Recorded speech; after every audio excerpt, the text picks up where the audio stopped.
Hey guys, what's it going? How's it going? What's up? I'm Justin. I am a power walking champion. No, I'm not. Anyway, guys, welcome to my very first episode of The Justin Show.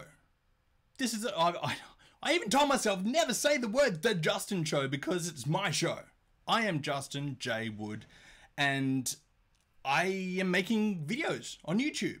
This is my brand new channel. If you like the video, because you're going to, hit like, hit subscribe, hit all that kind of fun stuff, please, because it's important to me. And I think this is going to be really, really awesome. We are a news show. I'm going to hopefully do this show every twice a week. Tuesdays and I think Fridays. So twice a week. And we're going to be talking about all this kind of fun stuff. Movies, TV, pop culture in general. Love all this kind of stuff. Do you like it? Hopefully you do, because you probably do, because we all love this kind of stuff. Anyway, please like, share, follow, and subscribe to all of my stuff: Facebook, Twitter, Instagram, here on YouTube, and as well, please check out my Patreon page, because I want to make this a regular thing, and it would be awesome if you guys out there can actually help out with, I don't know, $1, $2, $1,000. It doesn't really matter. Any dollar amount would be awesome. So please jump it in. Drop it in. I'd be really appreciate it. And my wife and kids would appreciate it too. Anyway, let's try this out. The first piece of news.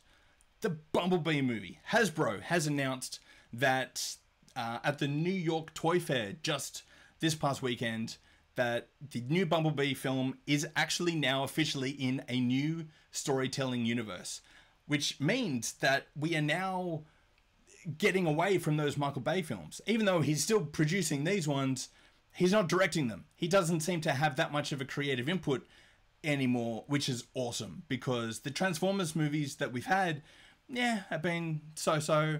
They've looked amazing, and I wouldn't be able to direct them. I don't think many directors would be able to do that, because there's a lot of stuff in those films. Probably too much.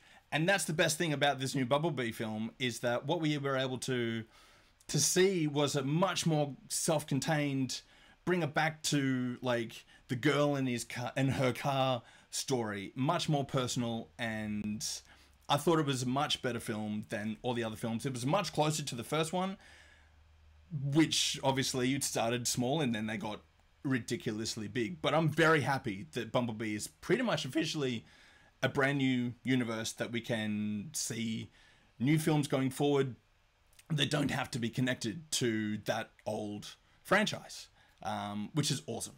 What do you guys think? Are you excited that Bumblebee is now officially on its own? We don't have to worry about those older films. There's not going to be any weird swords and knights, and there might eventually be Dinobots, but yeah, we'll see. Second thing, filming. Star Wars has finished filming Episode 9 and The Mandalorian TV show. They both finished filming.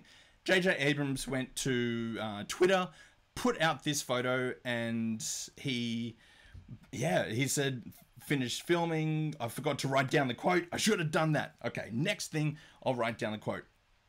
But look at this image. This is the first official, close, high-quality image that we've got from the set of Star Wars Episode 9. And it is awesome to see Rey with her Force Awakens hair back, even though she had it for most of Last Jedi as well. It's great to be able to see that. She's got a new outfit, which is like her old one, but it's still new. But look at the face on Oscar Isaac. He looks so sad to be missing his Finn, and he's going to be saying goodbye to his Finn and his Rey. But that's a tight hug from a tight friend.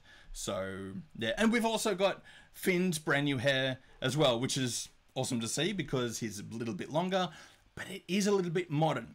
So I'm not sure about that personally. In context of the film, it would probably be fine. And who knows what like African-American space hair can look like. We only really seen Lando, and that was like in Solo, that was pretty modern as well. Definitely not like Afro-y kind of old school Lando. So yeah, what do you guys think about Star Wars finishing filming? Are you excited? It's only a couple of months away. It's only at the end of the year. I know I'm excited. Tell me in the comments if you are as well. The next thing. Next!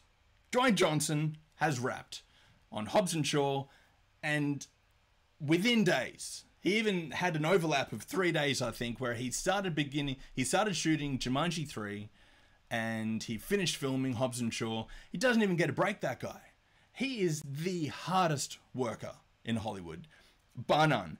And it's insane how busy that man is. He is incredibly dedicated. He brings out so much stuff. It's not even funny. It's a little bit too much stuff sometimes. Like, I didn't even bother to see Skyscraper. I haven't seen Rampage. I'd like to, but it was just, sometimes there's a little bit too much Dwayne Johnson in the world. Only sometimes. Most of the time it's great. Like his new TV show, I'm swinging stuff because I'm whacking workout equipment. What's that show that he's got? This new reality show? It's like Ultimate Beastmaster, but like very intense. So what he did bring, he did, and I do have a quote here, which is awesome. So, Hobson Shaw is officially wrapped. Easily the most challenging film I've ever produced and starred in. However, based on the fans' insanely hyped break the internet reaction to our first trailer, this film is also shaping up to be my most rewarding. I saw that first trailer. I did a reaction over there on the Movie Nerds channel. Make sure you check them out at Movie Nerds. But yeah, that was definitely not a Fast and the Furious film. It was way more a superhero film, way more of that kind of movie. And it's going to be hard to watch because we're so used to seeing the Fast and Furious movies being a certain way. We got to see what it's going to be like when it comes out. We don't want to have the trailers tell us what a movie's going to be about. The movie has to speak for itself. So we'll see. The next piece of news. It's trailer time. We had a bunch of trailers come out, mostly from Disney. Frozen 2 soars after Aladdin falls. We had a 1-minute sneak peek. It wasn't really a trailer. It was way more of a sneak peek teaser that Will Smith had when he at the Grammys.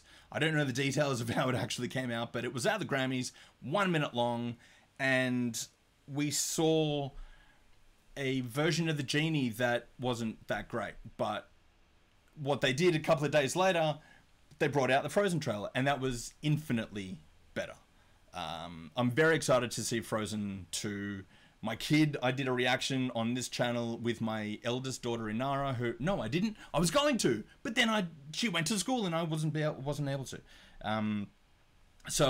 She was like growing up with these films, and what it looks like they're doing is they're making it like Harry Potter. And I said this in my reaction, that they're making it like Harry Potter, that they're aging the intensity of the film with the kids that grew up as little kids when they saw the first one.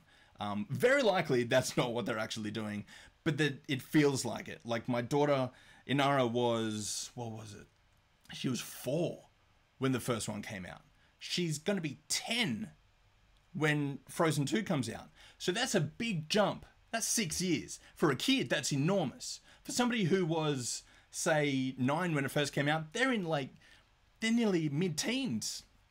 They are mid-teens. They're almost too old for this. So the young little kids that were obsessed with Let It Go, just wanted to play it over and over and over again like I did in this house, they're the ones that are growing up with this, and it looks like they've aged it up a bit. They've made it a little bit darker, a little bit more serious, and surprising too, because the first look that we had wasn't all like summer, rainbows, and like all that big happiness. It was intense, and Elsa with her face and it was dark and amazing. And then we had the Aladdin trailer. So starting with Frozen, it looked amazing.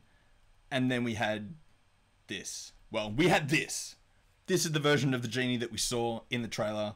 Yeah, it definitely is unfinished CG. And then Disney brought out this image. Much, much better.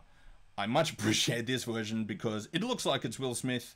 as a character instead of some weird deep fake that I have seen on the internet. So anyway, what do you guys think? Do you think that the Frozen trailer was the better trailer, or did you actually like the Aladdin one? Let me know in the comments below. Now, we have come to the part of the episode where let me have a look. Cool. I'm just having a look at my time, seeing how long I'm talking for, because this is my first episode. I want to see if this is a good amount of time that we're talking, or less, or we'll see how we go. Anyway, cosplayer shout out. DM your favorite Australian cosplayer, Aussie cosplayer. That's why I've called it cosplayer. Yeah, cosplayers. DM it to my Instagram account at Justin J Wood, and you can see yourself or a friend or a cosplayer that you admire on this show. And I think it's a great way for us to celebrate the world of cosplayers, as well as the world of cosplayers in Australia. Our conventions are way smaller than the US. Nothing like Comic-Con, New York Comic-Con, San Diego Comic-Con, WonderCon, all of those conventions in the States. Supernova, Oz Comic-Con.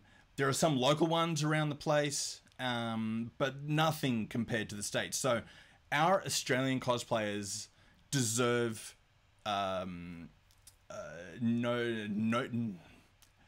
be seen out in the world. So today's cosplayer shout out goes to Captain Fizzman.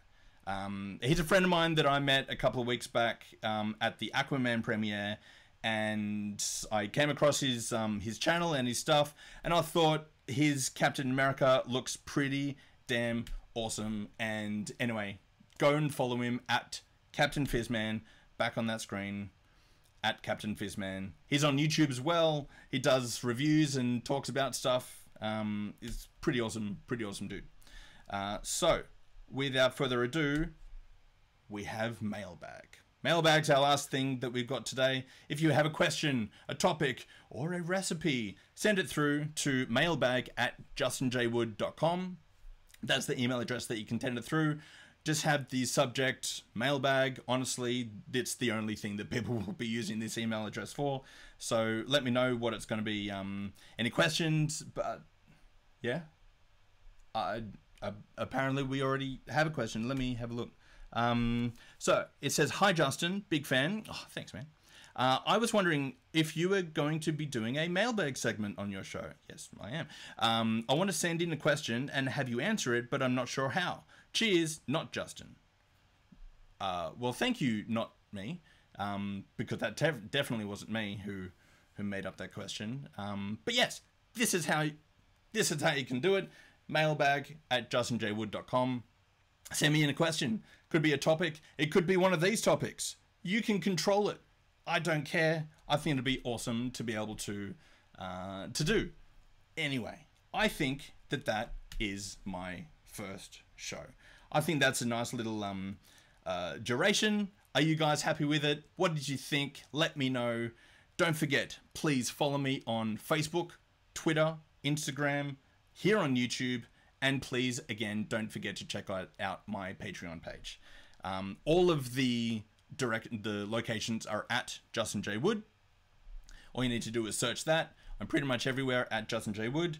And yeah, thank you very much, guys. Until next time, I'll see you around.